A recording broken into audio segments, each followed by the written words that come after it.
எல்லோருக்கும் வணக்கம். எல்லாரும் எப்படி இருக்கீங்க?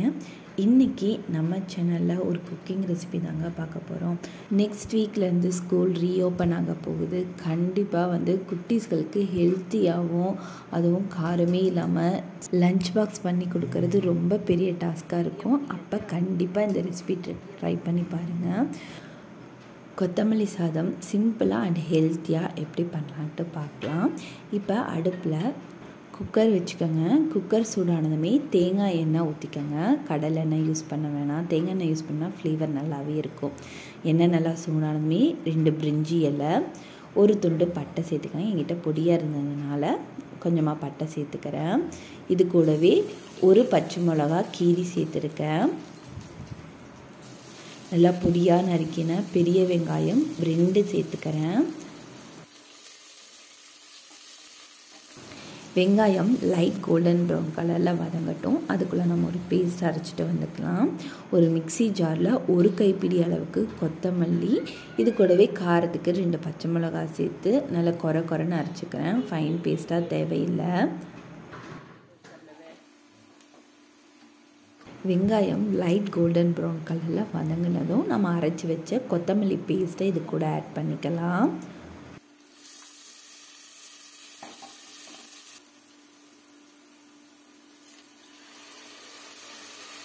கொத்தமல்லி பேஸ்ட் அரைச்சி மிக்சிலே கொஞ்சமாக தண்ணி ஆட் பண்ணி வாஷ் பண்ணி இதில் ஆட் பண்ணிக்கோங்க.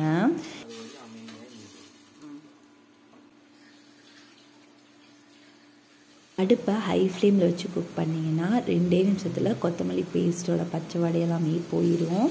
பாருங்கள், நல்லாவே கொத்தமல்லி பேஸ்ட் வதங்கிருச்சு. இப்போ நம்ம கட் பண்ணி வச்சுருக்க ஒரு தக்காளியை இது கூட ஆட் பண்ணிக்கலாம். தக்காளி நல்லா வணங்கணும்னு அவசியம் இல்லைங்க. 2 நிமிஷம் கிளறி விட்டுட்டு தண்ணி நம்ம ஆட் பண்ணிக்கலாம்.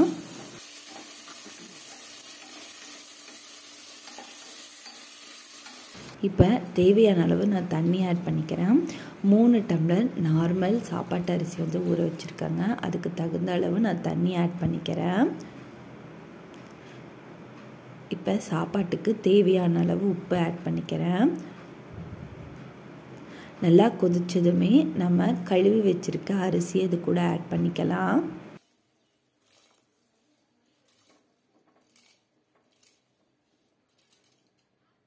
அரிசி போட்டதுமே ஒரு தடவை உப்பு செக் பண்ணிக்கோங்க.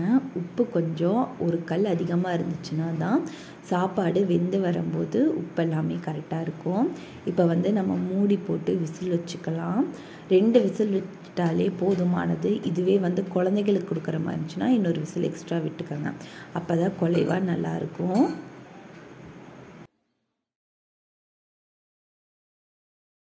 கொத்தமல்லி சாதத்துக்கு நல்ல காரசாரமாக சோயா சங்க்ஸ் வச்சு ஒரு கிரேவி மாதிரி ரெடி பண்ண போகிறோம்.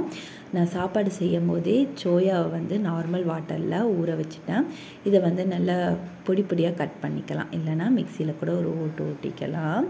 இப்போ எப்படி செய்யலான்னு பார்க்கலாம். அடுப்பில் கடாய் வச்சுக்கோங்க. கடாய் சூடானதுமே 2 டேபிள் ஸ்பூன் எண்ணெய் ஊற்றிக்கோங்க.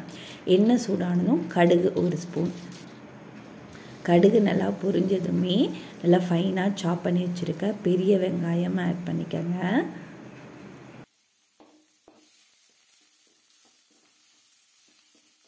பெரிய வெங்காயம் கண்ணாடி பதத்தளவு வந்ததுமே நம்ம 4 தக்காளி பழத்தை நல்லா பியூரியாக அடித்து வச்சுருக்கோம். அதையுமே இது கூட நம்ம ஆட் பண்ணிக்கலாம். தக்காளி பழம் அடித்த ஜார்லேயே கொஞ்சமாக தண்ணி ஊற்றி அலாசி இது கூட நான் ஆட் பண்ணிக்கிறேன்.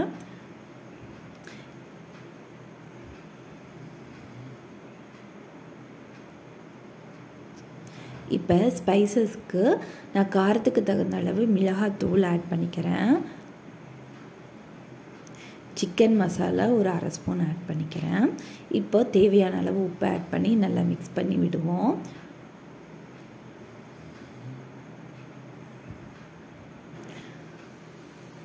பாருங்கள், இந்த ஸ்டேஜில் இருக்கும்போது நம்ம கட் பண்ணி வச்சுருக்க சோயா சங்க்ஸை ஆட் பண்ணிக்கலாம். நான் பெரிய சோயா எடுத்துருக்கிறதுனால கட் பண்ணி ஆட் பண்ணிக்கிறேன். அதுவே சின்ன சோயாவாக இருந்துச்சுன்னா அப்படியே ஆட் பண்ணிக்கோங்க.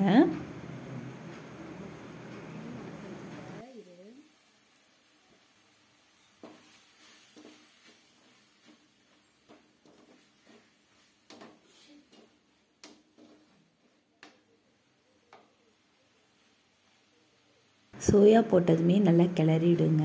ஃபைனலாக கொஞ்சமாக கரம் மசாலா, உப்பு வந்து செக் பண்ணிவிட்டு கொஞ்சமாக நான் உப்பு ஆட் பண்ணி நல்லா கிளறி விட்டுக்கிறேன். சோயா போட்டதுக்கப்புறம் நல்லா ட்ரையாக இருக்கிற மாதிரி ஃபீல் ஆச்சுன்னா கொஞ்சமாக தண்ணி தெளித்து நல்லா கிளறி விட்டுக்கோங்க. 10 நிமிஷத்தில் சோயா சங்க்ஸை வச்சு ஒரு சைடிஷ் ரெடி பண்ணியாச்சு. இது சப்பாத்தியில் ரோல் பண்ணி கூட குட்டீஸ்களுக்கு கொடுத்து விடலாம். 2 விசில் விட்டு ஸ்டவ் ஆஃப் பண்ணிட்டேங்க. இப்போ ப்ரெஷருமே நல்லா ரிலீஸ் ஆயிடுச்சு. சாப்பாடு எப்படி வெந்து வந்திருக்குன்ட்டு பார்க்கலாம். சாப்பாடு நல்லாவே வெந்திருக்குங்க. குக்கர் மூடி ஓப்பன் பண்ணும்போது வாசமே ரொம்ப நல்லா இருந்துச்சு. இப்போ சாப்பாட்டை உடச்சி விட்டுக்கலாம். 2 பேருக்கு கொத்தமல்லி சாப்பாடு பண்ணுறதுனால ஒரு கைப்பிடி அளவு கொத்தமல்லி தழை போட்டேன். அதுவே நீங்கள் எத்தனை பேர்த்துக்கு பண்ணுறீங்கன்னு பொறுத்து கொத்தமல்லி தழை போடுங்க. அப்போ தான் வந்து டேஸ்ட்டு நல்லாயிருக்கும். இப்போ நம்ம ஒரு பிளேட்டில் கொத்தமல்லி சாதமும் நம்ம சைடிஷாக பண்ணி வச்ச சோயா சங்க்ஸுமே வந்து நம்ம சர்வ் பண்ணிடலாம். இந்த ரெசிபி கண்டிப்பாக வீட்டில் ட்ரை பண்ணி பாருங்கள். ட்ரை பண்ணிவிட்டு எப்படி வந்துச்சுங்கிறத கீழே கமெண்ட் பண்ணுங்கள். இந்த மாதிரி குக்கிங் ரெசிபிஸ் பார்க்கணுன்னா என் சேனலை மறக்காமல் சப்ஸ்கிரைப் பண்ணி சப்போர்ட் பண்ணுங்கள். தேங்க்யூ.